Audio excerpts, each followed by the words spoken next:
If you do well, you can hold up your head. But if not, sin is a demon lurking at the door. His urge is toward you, yet you can be his master. In today's reading from Genesis, we have the story of Cain and Abel, and it's a story we know well. As we all know, Cain murders Abel out of jealousy. Today's words are the words of God before this event happens. And this is a detail of the story we sometimes miss. God, we are told, is pleased with Abel's offering, but not with Cain.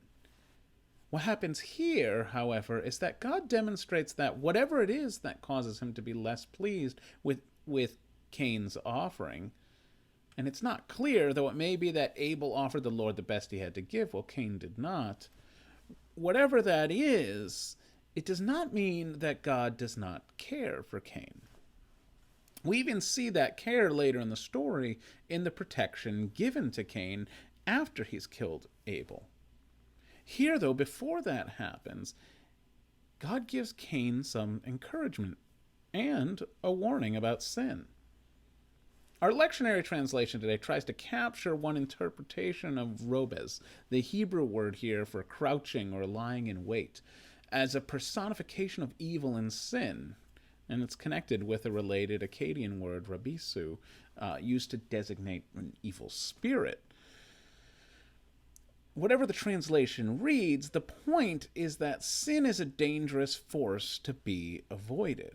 God's exhortation here is for Cain to master temptation, to master his urges.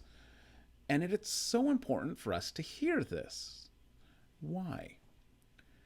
Well, we think of Cain in terms of the murder of Abel, and we often want to mentally separate ourselves from those who do evil in Scripture. Yet the warning to Cain and his story, and really the story of every misdeed in Scripture, is a warning to us. God's words here show us that killing need not have happened. Cain was not forced into it, but rather had the freedom to choose. Yet at the same time, as God warns here, sin can be a powerful and dangerous force that weakens and erodes the will. The point is that God, in his infinite knowledge, knows what's already going to happen, yet he still has not given up on Cain. Even after it happens, he hasn't given up on Cain, I would add. Now, with all of this in mind, let's today take seriously God's warning to Cain and be on the lookout, because evil can quite quickly bend our will. Yet let's not do so in a spirit of fear, but rather in a spirit of prayerful confidence in God's merciful grace.